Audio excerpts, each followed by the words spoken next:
Salut à tous, je suis le Père Barouin de Médard Sané de la Congrégation des Pères Jésuites. C'est un réel plaisir pour moi de venir à vous à travers ces émissions pour vous parler des principes essentiels de l'enseignement social de l'Église. Alors, dans cette première émission, j'aimerais m'atteler à une introduction d'ordre général qui consistera aussi et surtout à développer une dizaine de principes qui vont nous occuper tout au long de ces émissions-là. C'est quoi l'enseignement social de l'Église? D'où vient l'enseignement social de l'Église?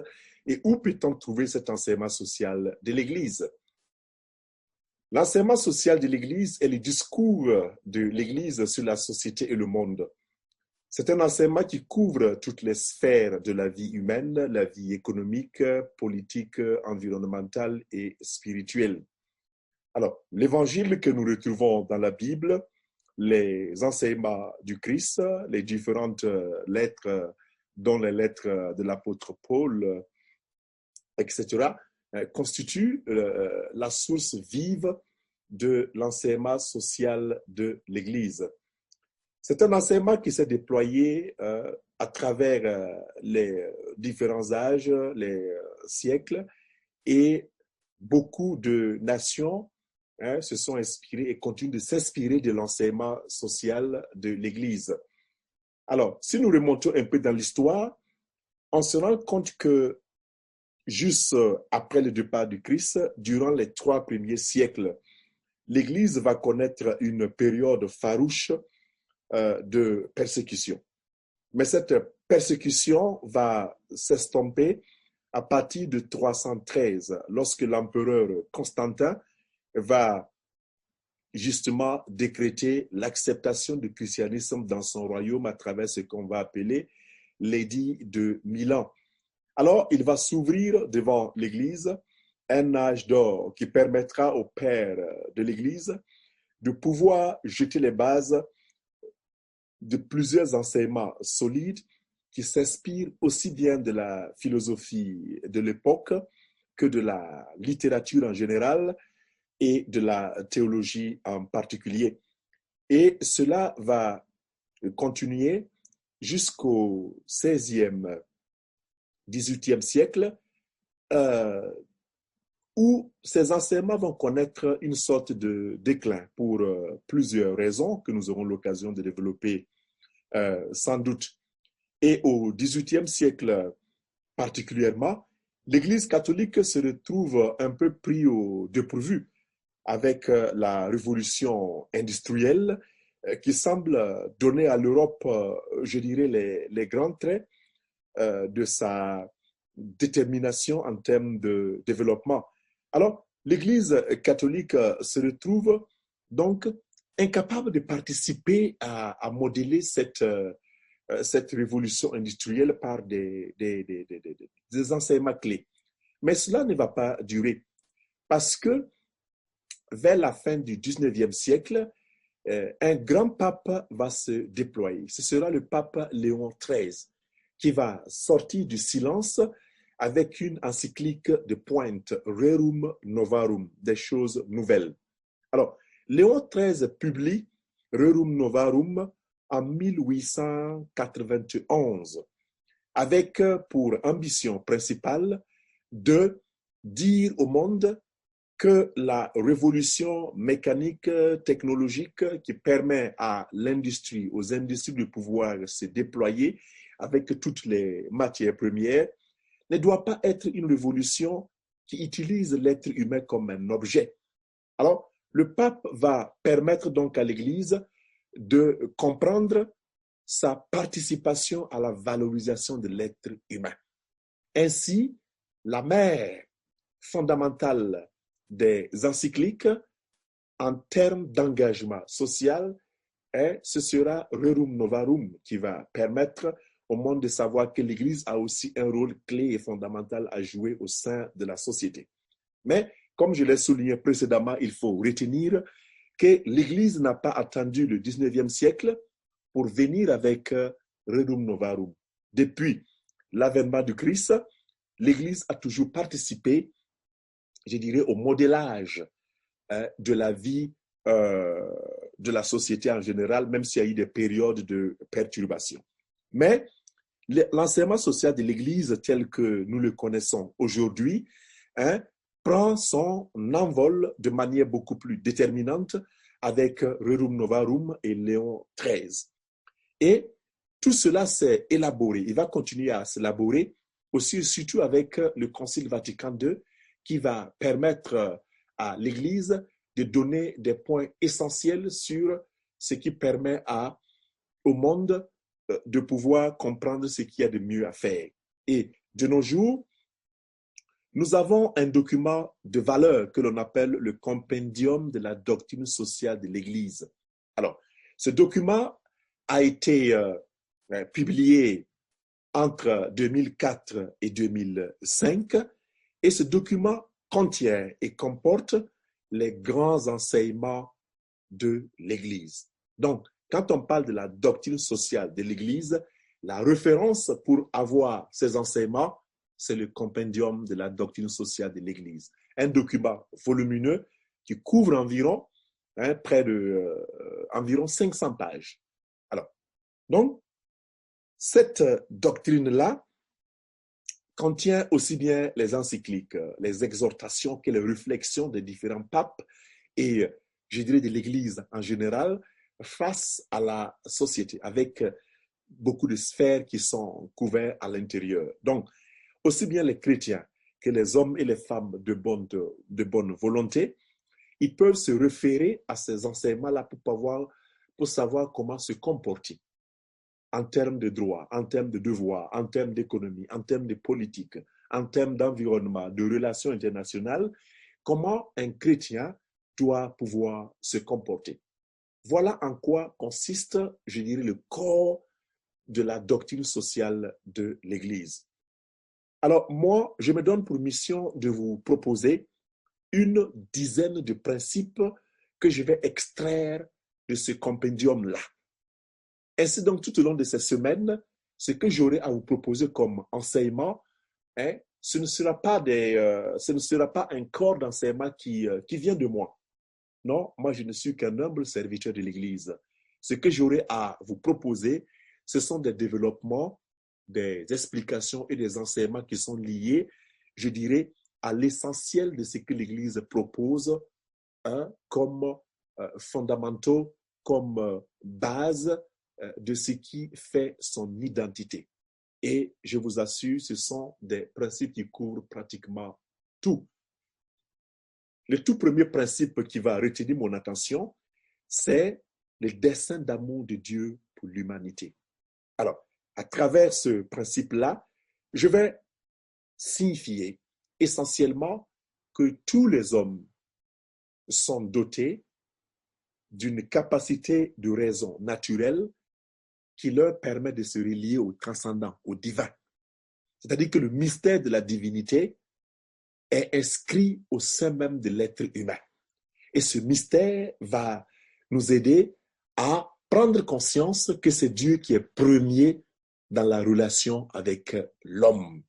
C'est Dieu qui permet à l'homme d'intuitionner le dépassement de son existence et de la nature pour tendre vers ce qu'il y a de meilleur. Le deuxième principe qui va retenir notre attention, ce sera la dignité de la personne humaine et la famille. Nous allons nous pencher sur la dignité humaine et la famille. Alors, comme vous le savez sans doute, le message fondamental de l'Église sainte, c'est un message qui annonce que la personne humaine est une créature de Dieu. L'homme a été créé à l'image et à la ressemblance de Dieu. Genèse chapitre 1, verset 27-28. Alors, nous allons réfléchir un peu sur, je dirais, les contours de la dignité humaine. Que signifie l'affirmation selon laquelle l'homme est un être digne? Cela signifie fondamentalement qu'il a des droits, mais aussi des devoirs. Et la famille représente la cellule de base du déploiement de la dignité humaine. Et c'est ce qui va retenir notre attention tout au long de ce deuxième principe-là. Le troisième principe, ou les troisièmes principes, seront le bien commun et la destination universelle des biens. Alors, de la dignité humaine, de l'unité et de l'égalité de toutes les personnes, découle évidemment un principe. C'est le principe qui couvre la prise de conscience du bien commun, c'est-à-dire le fait que tous les hommes ont en commun quelque chose qui leur appartient de droit. Et que signifie cela? Et quelles sont, je dirais, les conséquences d'une prise de conscience des biens communs et en quoi, justement, les biens doivent circuler et comment ces biens doivent circuler entre les humains pour permettre aux hommes de pouvoir s'épanouir. Et au point 4, notre attention sera focalisée sur les principes de la subsidiarité et de participation. Les principes de subsidiarité et de participation, ce sont des principes que l'Église développe dans son enseignement pour signifier que la promotion de la dignité humaine requiert des regroupements, des associations, des participations et la création de toute une chaîne de maillons qui permet justement, depuis le sommet jusqu'à la base, de se rendre compte que ce qui fait le dynamisme de nos sociétés, ce n'est pas seulement le leadership des leaders, mais c'est aussi surtout la participation de la collectivité, des différentes collectivités. Et donc, il y a dans ce principe-là des réflexions qui ont trait au partage du pouvoir. Comment, depuis la base, nous participons à l'édification ou à la destruction de nos sociétés. Et comment cela peut mieux se faire pour répondre aux attentes de l'Église. Et en point 5, nous allons réfléchir sur le principe de la solidarité. Alors, la solidarité confère, comme vous le savez, un relief particulier à la vie en société. Alors, l'homme est un être social et sociable. Mais pour que cette vie en société puisse porter des fruits, l'homme doit déployer son énergie et justement entrer dans une sorte de relation qui va au-delà des relations de sang pour partager ce qu'il est, ce qu'il a avec les autres. C'est ce qui relève de la solidarité.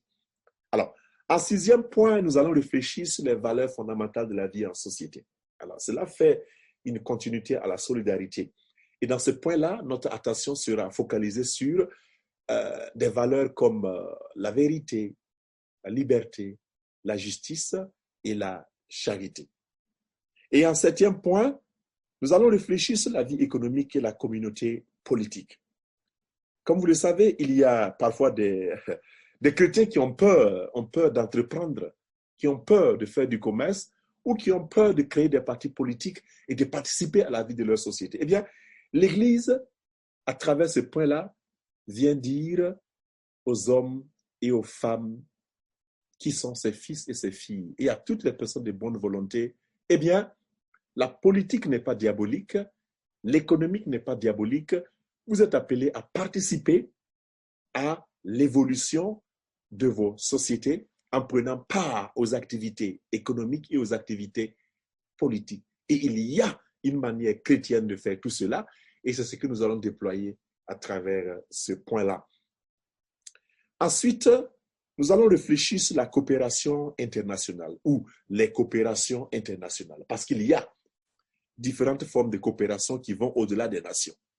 Et comme vous le savez, les citoyens dans une nation sont justement appelés à reconnaître leur appartenance à la nation, mais le cloisonnement d'une nation n'est pas toujours ce qui est profitable aux habitants de la nation lorsque ceux-ci ne sont pas capables de s'ouvrir à d'autres nations. Mais comment cette ouverture doit-elle se faire? Doit-elle être basée sur l'exploitation, le profit, ou peut-on penser la coopération internationale dans une mesure qui participe au développement de tout un chacun, le développement intégral de l'être humain? Alors, dans ce point, nous allons réfléchir sur la coopération internationale et comment l'Église réfléchit à cela. Et comme vous le savez, l'Église est experte en humanité parce qu'elle date de plusieurs siècles. Et quand l'Église réfléchit je dirais, à des questions politiques, à des questions économiques et de coopération, de relations internationales, elle sait très bien de quoi elle parle parce qu'elle a de l'expérience et une tradition multiséculaire. En neuvième point, notre attention va se concentrer sur la sauvegarde de l'environnement.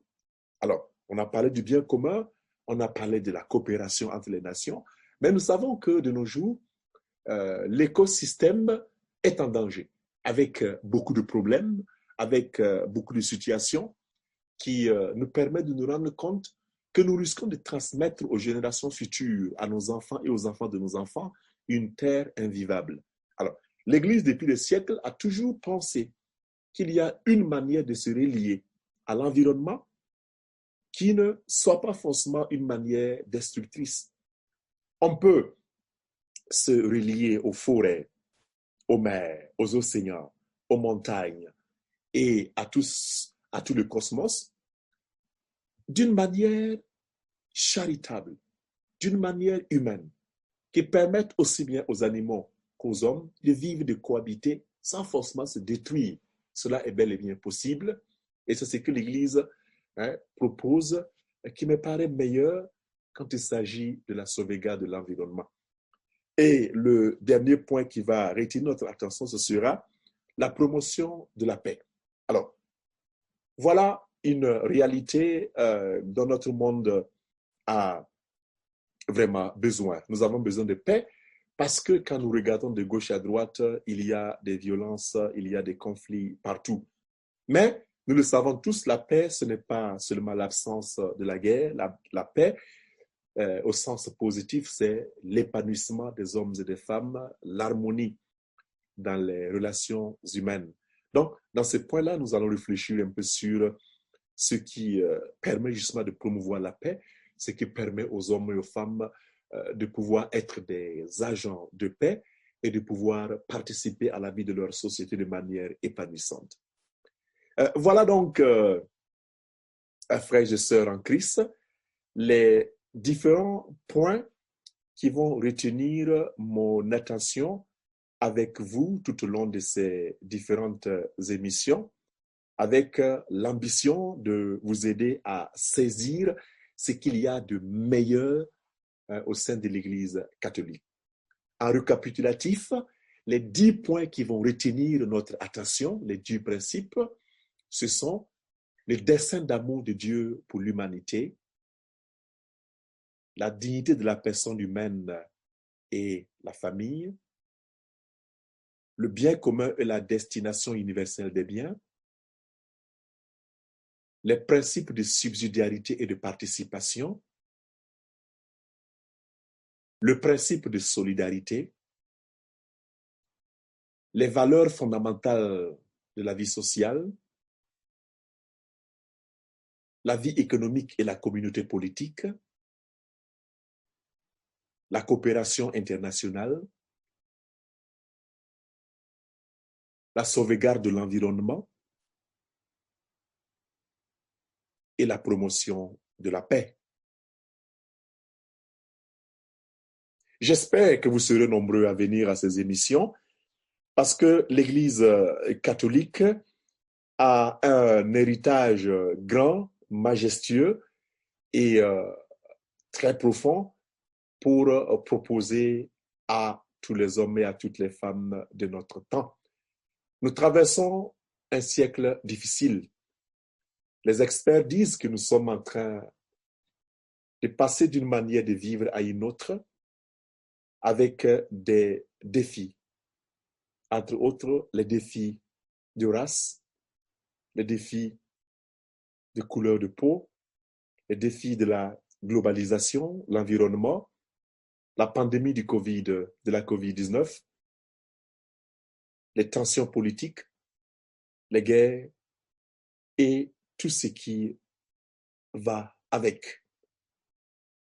Ces émissions ont pour ambition de vous aider à vous rendre compte que l'Église vous a précédé à travers tous ces défis-là avec des solutions. Mais ce sont aussi et surtout des réflexions. Ce sont aussi et surtout des occasions pour vous, je dirais, de défier votre imagination en écoutant, mais aussi et surtout en posant des questions, en vous laissant interpeller et en participant à des réflexions qui nous permettent de rendre ce monde meilleur. Et je dirais pour finir que l'Église catholique n'a jamais eu pour ambition de contrôler la vie des hommes et des femmes.